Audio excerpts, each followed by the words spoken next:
It's good. Okay, alright. That wasn't too bad. Maybe this game isn't as bad as I thought it was gonna. And there's wall boobs. Fucking damn it, man.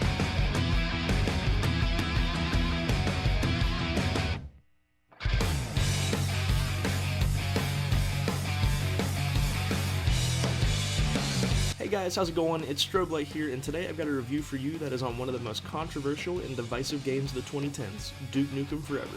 Duke Nukem Forever is a game that I've been both looking forward to and dreading reviewing since I told you guys I was going to do it in the last one. The aim of this video though is to look back on this title almost a decade later and see for myself if this game is truly as bad as what people say it is, or if everybody has just been unfair to my boy Duke. So, without further ado, let's shoot the ship, save the girl, and kick ass and chew some bubblegum, baby. Now let's start this shit.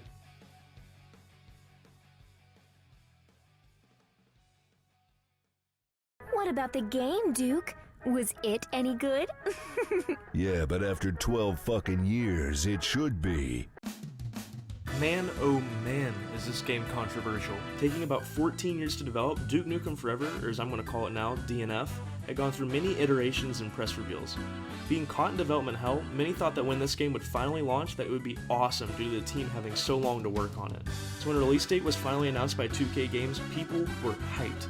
They were excited to play a sequel to one of the most iconic first-person shooter games of the 90s. These dreams of a fleshed out and engaging title would be squashed, however, as the game left much to be desired on pretty much every single technical aspect. The reason for this insanely long development time and subpar quality for DNF was due to the actions of the co-founder of 3D Realms, as well as the head of development for the game, George Broussard.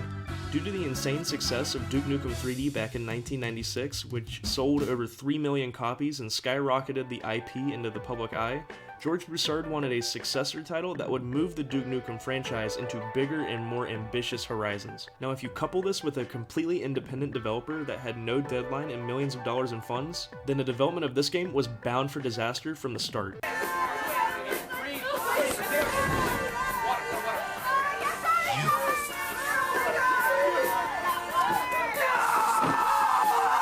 George Broussard kept wanting to push to modernize the game and keep it up with the times in fear of DNF seeming outdated compared to its competitors.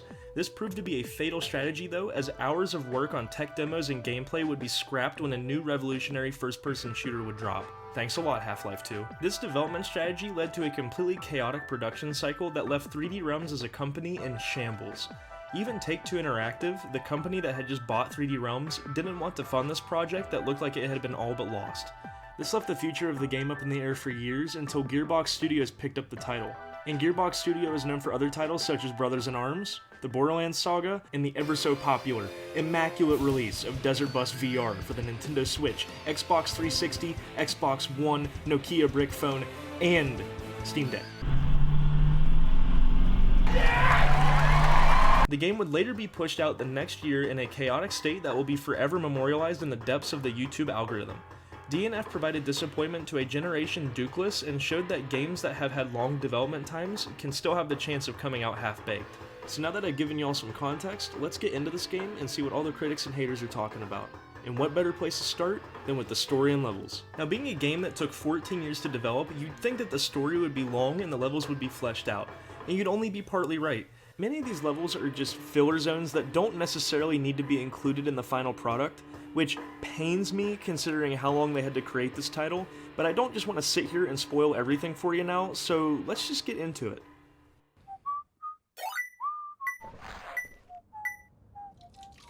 This is taking forever. Time to stop pissing around and get this big guy back into action. Now isn't that such a fitting way to start off your game? Now this first level puts you in a football stadium locker room where some soldiers are trying to formulate a plan to take down the Cycloid Emperor. This level has an oppressive amount of interactability, and this can be seen throughout the entirety of the game. Throughout all the levels, there's sinks for you to turn on, turds to fish out of the toilets, fully interactable soda machines, as well as the aforementioned wall boobs, which you can, do some stuff with. After taking your time to come up with a good game plan at the whiteboard, you go through the stadium halls and partake in the easiest, but quite rewarding boss fight ever. After defeating the Cycloid Emperor, it is revealed that you were actually playing a game recreating the events of Duke Nukem 3D. After completing the game, you also find out that you're joined by the lovable Wholesome twins. That was fun. Was it good for you, baby? You watch some TV and find out that the same aliens whose asses you kicked back in the day are back and they are here to stay. However, there's no time for that, as you have to make your way through your building and down to the stage set where you're supposed to guest star in a late-night TV show. Now this is where the game starts to get interesting, as you find out that the talk show has actually been cancelled because aliens...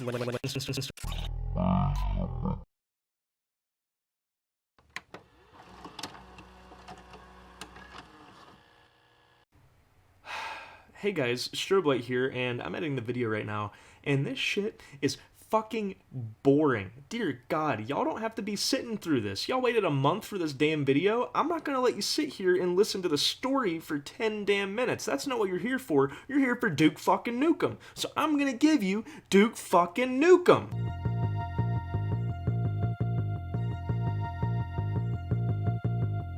So, the show's over because aliens invaded. Fuck the aliens and fuck this guy. Punch this dude and go to the Duke lair. The president and general tell you you don't have to attack the aliens because of plot. So, go attack the aliens because of plot. Get on your AA gun and shoot the shit out of that ship. Blow up, die. Wait. Don't die. Descend the skyscraper and enter the casino. You're tiny now. Drive a truck that controls like a dirty sock. Get big again. Get your guns. Shoot aliens. Rendezvous with the general. They took your girls. Get the assignment to save the girls and blow up the portal at Hoover Dam. Power armor is for pussies. Well, okay. Easy boss, construction site, construction puzzle, construction fight. Enter the hive. Whew. Okay, let's take it a little bit slower here, guys, because I got something kind of serious I have to cover. I promise you I'll get right back into the speedrun, but this is just too important to not talk about. Okay, where do I even begin? The hive is absolutely fucking disgusting, and it is impractical from a visual and gameplay perspective. The whole level is just a flesh-like cavernous maze that is unpleasant to look at with the human eye. And don't even get me started on Duke's night vision glasses, because they can be easily activated by pressing F. And this is annoying in its own right when you're outside and you accidentally flashbang yourself, but it's even more annoying in this level because it is dark as shit. And night vision is a necessity to navigate the level. This wouldn't be so bad if it weren't for these balls that you have to move around to unlock doorways that are also bright as shit. So you've got dark as shit and bright as shit. This level also marks the beginning of the comedic downturn for the rest of the game. Because in the previous levels, the humor was okay at best and a little corny at its worst, but Duke trying to crack one-liners in this environment is just absolutely obnoxious. This is because in this level, you find out that all of the women are being used as incubators for aliens, and is recommended by the game to shoot these defenseless women so that enemies don't spawn on top of you. Oh, why do they always take the hot ones? It's an interesting gameplay mechanic that in a different situation might have worked perfectly, but in this instance, it's just executed poorly. This level is also where Duke meets the kidnapped Wholesome twins, and he cracks an amazing one-liner before they die. Duke, what's happening to us? Looks like you're fucked.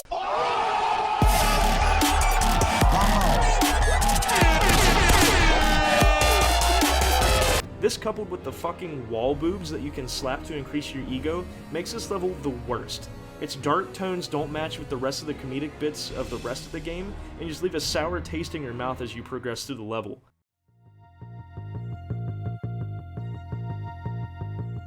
Okay, back on track. Kill the demonetization queen. Blow up, die. Wait, don't die. Wake up in strip club and find magical trio of popcorn, cocks, and condoms. Get demonetized. Wake up. Fly an annoying ship to Wild West. Drive dirty sock truck into mine. Whee! Get gas 3 fucking times. Drive truck more. Crash. Oh, and it got such good gas mileage. Get to the dam to blow up the aliens. Where have I seen that before? Enter the dam. Freeze gun, water level. Can't breathe. Plant the bombs, kill the water snake, blow up, die. You know the drill. Wait, why didn't it cut? What the fuck? Wait a sec.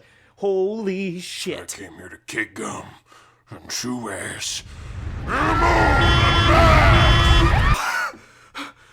Okay, President hates you, calls Nuke on you, kill the final boss, literally become Duke Nukem.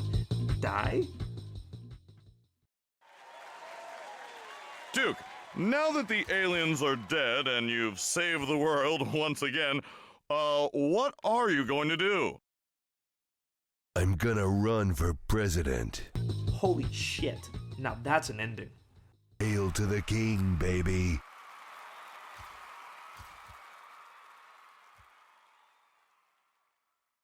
Alrighty, now that I just got my PB on the Duke Nukem speedrun, let's break this game down by its individual elements to fully grasp what it has to offer.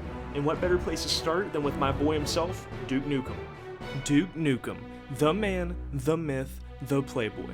This guy is one of the most iconic characters in the history of video games, and in the 90s it would be almost impossible to find a gamer that didn't recognize his buff flat top mug. Now though, you'd be hard pressed to find many who even recognize the character. With all that being said, the Duke is a certified badass. Being a one-man apocalypse that can bench over 600 pounds, this guy just mows through any alien that gets in his way. He truly is one of your cookie-cutter protagonist characters. The thing that sets him apart though from the other FPS main characters like Doom Guy, the earlier forms of BJ Blazkowicz, John Halo, or any COD player character ever, is the fact that this guy talks a lot. And when I say a lot, I mean it. No matter how hard you try, he will make sure that you don't forget that he's Duke Nukem.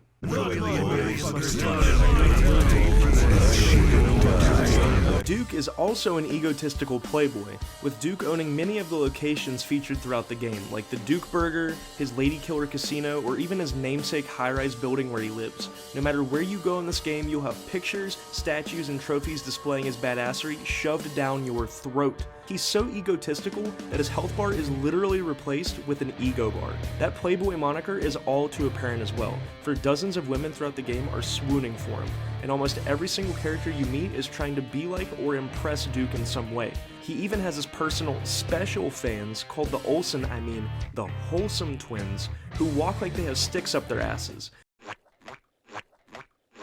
That's really it to his character though, and I kinda see this as a glaring flaw to the game. Even though this game is about being a badass, there's no real character to Duke. That's kind of disappointing considering the fact that they had 14 years to come up with some more stuff for him to say rather than cheesy one-liners. Even when there are characters that he's supposed to care about that die, the only thing he can rattle off is some snarky ass comment that breaks the fourth wall. Guess he won't be in the sequel. There's a lot of potential for real character development that is squandered by the developers to try to make him seem like a badass, whenever most of what he says just comes off as corny or blatantly against his character. I mean, I'm not looking for another Arthur Morgan or Fortnite Jonesy, but I'm just looking for a little bit more out of a character that they had so much time to flesh out and develop. Now though, it's time to talk about the other characters in this game, if you can even call them that.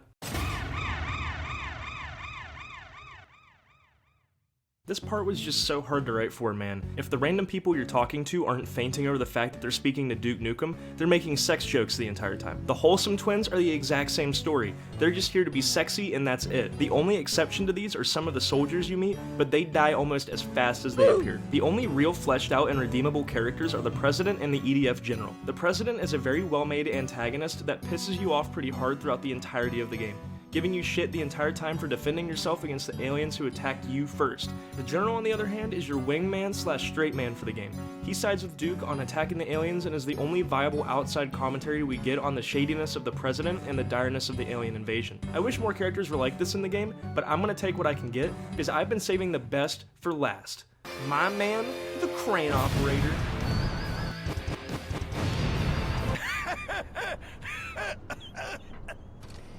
It's not just badass characters like my man the crane operator. DNF also has a wide variety of enemies and big bad bosses to challenge you through your quest to save the world.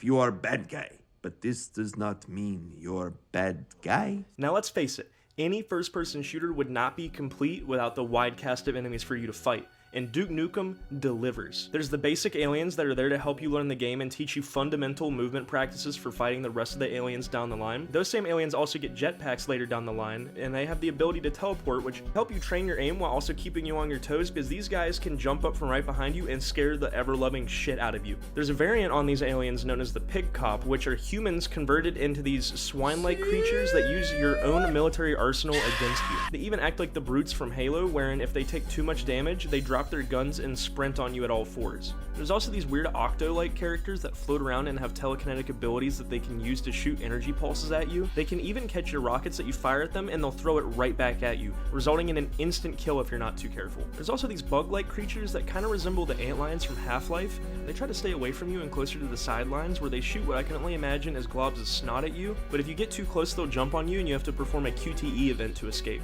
You can also find these huge fat dudes that fire rockets out of their ass and eat up a lot of your ammunition in order to kill them. The other two enemies are kind of similar though. The first one are these little tiny bulbous things that kind of resemble the spores from Halo, and the other ones are rats. They're just rats. Each of these enemies provide just enough diversity and mechanics that you will have to stay on your toes and quickly memorize each of their gimmicks so that you don't mess up and die to something that could have been easily avoidable. It's not just the common enemies you have to worry about though, as it wouldn't be a Duke Nukem game without its bosses, and boy are these bosses disappointing. First off, there's the Cycloid Emperor, who has a basic set of attacks that range from fire rocket at player, fly towards player, shoot laser out of eye towards player, and send a massive fucking ground pound of energy that demolishes the earth and just absolutely evaporates your health bar. There's also these huge ass buffed up common aliens that also just fire rockets and bullets at you. They're a little bit more difficult though, as you have to move from cover to cover because their rockets aren't that easily dodgeable. They also have this awesome kill animation that I've shown you guys earlier where you just go to town on their nuts and use them like a speed bag.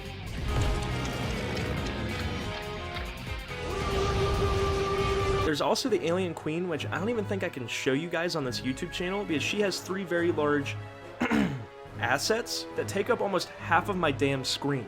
Also, yes, I did say 3. 3 tits.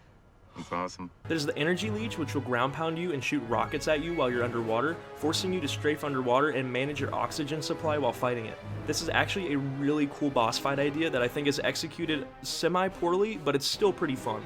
And finally, there's the Octopus King dude. He's actually probably the most annoying boss fight in this whole entire game. The reason he's so annoying is because of the lack of cover that makes it so if you take one hit, you can't really recover health. All these bosses might seem cool in design and might look daunting at first, but each boss can be easily summarized using 3 words: strafe, rocket, repeat. Each boss has a highly abusable stun feature which can make their fights quite easy, as you don't have to worry about any retaliation as you destroy them. Now though, what would be shooting these baddies if it wasn't for the diverse set of weaponry? Some people think they can outsmart me. Maybe. I've yet to meet one that can outsmart Bullet. Much like the enemies, there are a wide assortment of guns that you can use to kill them. These range from basic ballistic weaponry to plasma-based alien blasters to unique and interesting weapons that provide new ways to kill the same enemies over and over again. You can even pick up props and throw them at enemies to kill them. To start, let's look at the ballistic weaponry. You have your basic weapons like the patented Duke pistol, a shotgun which is almost necessary to kill any enemy effectively. You also have the iconic Ripper machine gun which just tears through whatever is put in your way. There's also the railgun which is very satisfying to use as it can one-shot kill most enemies in the game, and if you line up your shot correctly, you can shoot people through walls and even through other enemies in order to get a cool collateral kill. There's also 2 explosive-based military weapons, the first of which being the RPG, which is extremely powerful and can be used in boss fights to just melt health bars in mere seconds. The second explosive weapons, also known as the Devastator, are very good for laying down rockets through corridors, and they just eviscerate through common enemies. And hear me out, they even have the funny number for their ammo count, guys. The aliens also have their own weaponry, but they're pretty boring and generic, so I never really utilized them in my playthrough unless I was in desperate need of ammo. There are, however, 2 unique weapons which provide their own combat mechanics to the game. The first is the Shrink Ray. This makes quick work of any enemy as it shrinks them down to a level so that Duke can just squash them or shoot them with pretty much anything for a quick kill. The Freeze Ray is the other gun, and it acts as a way to slow down combat if it's getting a little too hectic for you. It has rechargeable ammo, but it is only good for small engagements as it takes seconds for it to freeze enemies, leaving you vulnerable to other aliens that you're firing. There's also these gadgets that you can use that make your life a little bit easier while you're fighting the aliens. There's the Pipe Bomb and the Trip Mine, which I used quite a lot in my playthrough as they can be used to great effect to make quick work of hordes of aliens. And I believe that the developers realized the practicality of these weapons as they can be found pretty much anywhere on the map, and they are an integral part of the Alien Queen boss fight. There's also 2 consumable items that can be found in the game. The first of which is beer, which increases your health, and the second is steroids that increase your strength. Sadly, I only ever used these once or twice in my playthrough though, and that's counting the mandatory first time you're supposed to use them to progress. The final gadget is the Duke hologram, and this thing is fucking dope. You throw down an exact replica of yourself that says your one-liners and fake shoots at aliens. It also turns you invisible and can be utilized to either distract aliens and take them out while they can't see you, or you can use it to just completely negate fights and just skip to the end of the level. Finally, after we've covered every single aspect of this game, I think it's time we rate this bad boy.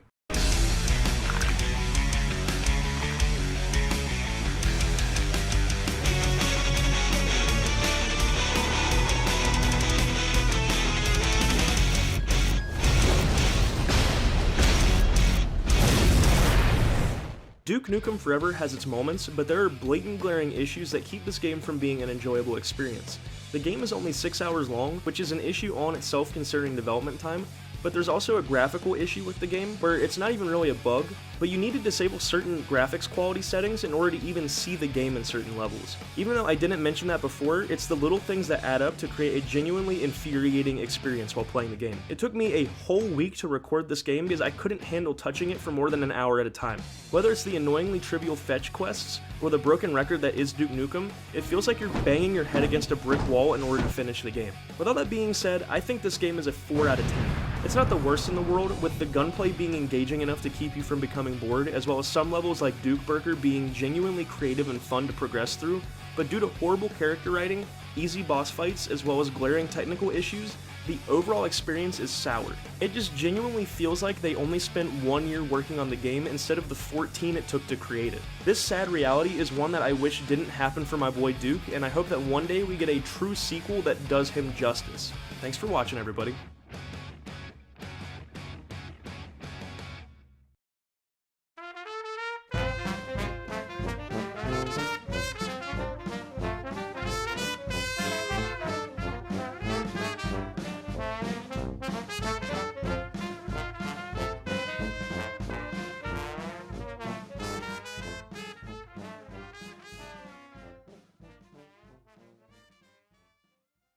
Hey everybody, I hope y'all enjoyed my review of Duke Nukem Forever because I sure as hell didn't enjoy playing it.